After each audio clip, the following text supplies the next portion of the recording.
আজকে অনেকগুলো খবর আছে, তাই আমি তালিকা করে রেখে দিয়েছি। খবরের শিরোনামগুলো প্রথমে পড়ে দিই, আমি একত্রে করে দিয়েছি। এক হচ্ছে ফয়জুর রহমান সহ 12 জন অ্যারেস্টেড। 2 হচ্ছে কালকে পিলখানায় আগুন লেগেছিল। 3 হচ্ছে তুলসী গ্যাবার্ডের ভারত সফর। 4 হচ্ছে গুন্তারেসের ওপর নজরদারি। 5 হচ্ছে পিনাকির নিবিড় পরিচর্যা। 6 হচ্ছে ট্রাম্পের ভারত সফর। এবার একে একে আমি খবরের ডিটেলসে আসি।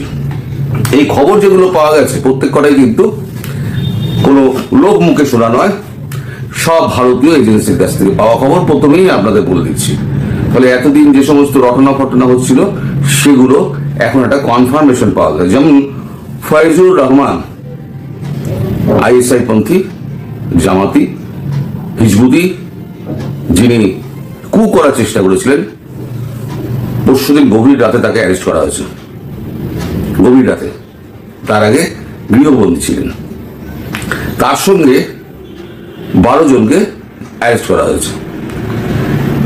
মোট 5 জন আপনার লেফটেন্যান্ট জেনারেল, তারা ওয়াকারুজ্জামানের বিরুদ্ধে ছিলেন।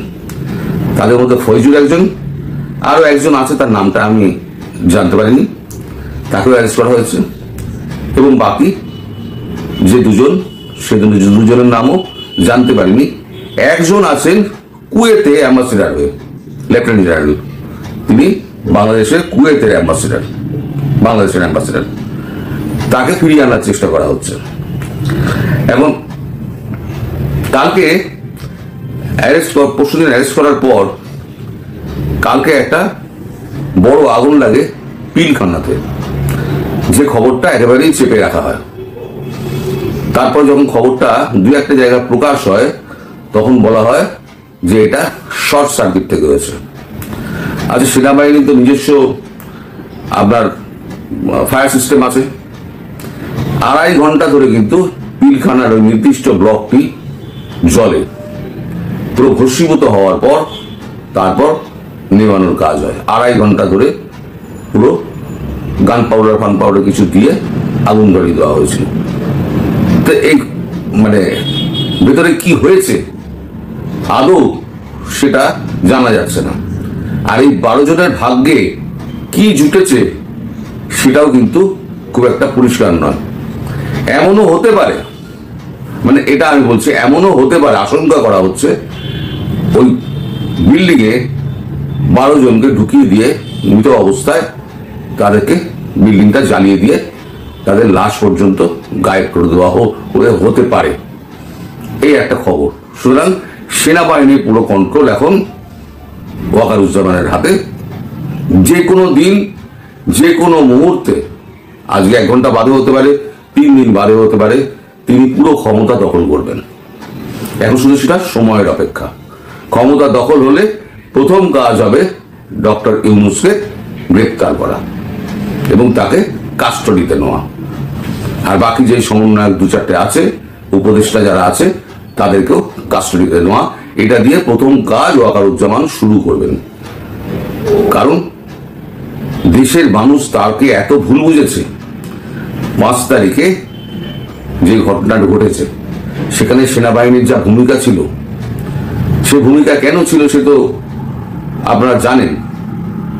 বলগার তর্কের যে ভিডিওটা আমি দেখিয়েছিলাম, সেই ভিডিওটা তো পুরো পরিষ্কার যে তাদেরকে ধমকানো হয়েছিল যে যদি এই অভ্যুত্থানের বিপক্ষে তোমরা যাও, তাহলে পরে তোমাদেরকে জাতিসংঘের মিশন থেকে বাদ দেওয়া হবে। ফলে একটু ভয় পেয়ে তারা পিছিয়ে গেছিলেন।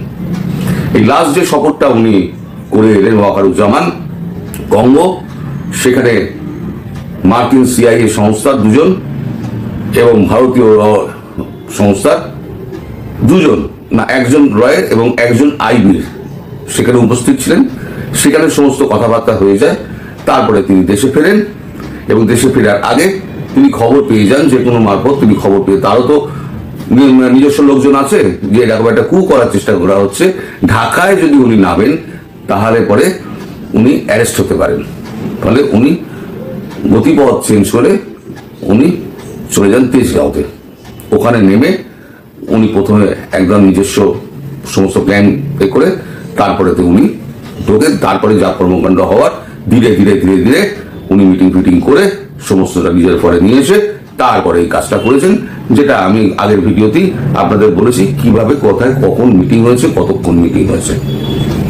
এই যে অ্যারেস্ট হওয়া নিয়ে এটা কিন্তু 2-4 দিন ধরে দারুণ রকমের একটা খবর ঘটে বেড়াচ্ছিল যে আদৌ অ্যারেস্ট হয়েছে কিনা, মানে খবরটা ভুয়ো কিনা। কেউ বলছে হ্যাঁ গুজব, কেউ বলছে না হয়েছে। কিন্তু এখন আর গুজব বলে আর ওড়ানো যাবে না, কারণ আমাদের এজেন্সি থেকে এইটা পরিষ্কার করা হয়েছে যে তারা অ্যারেস্ট হয়েছেন। বাকি খবর কি, বাকিটা আমার আন্দাজ এবং 2-2 4 মিলানো। এটা হচ্ছে আমার আন্দাজ, সত্যিও হতে পারে, মিথ্যেও হতে পারে। এবার তুলসী গেবার্ড তিনি ভারতবর্ষে আসছেন। তিনি জাপান, থাইল্যান্ড এই সমস্ত ঘুরে তিনি ভারতবর্ষে আসছেন সামনের সপ্তাহে। এসে আমাদের এজেন্সিগুলোর সঙ্গে বসবেন এবং সব থেকে বড় কথা, ট্রাম্পের সফরের আগে তার এই সফরটা খুব গুরুত্ব বহন করছে এটা বলা যায়। এবং বাংলাদেশ নিয়ে তার তো একটা মানে চিন্তা রয়েছে, বাংলাদেশ নিয়েও সেই জায়গায় কথাবার্তা হবে। কার কার সঙ্গে কি কথা হবে তা এখনো আমার কাছে পরিষ্কার নয়।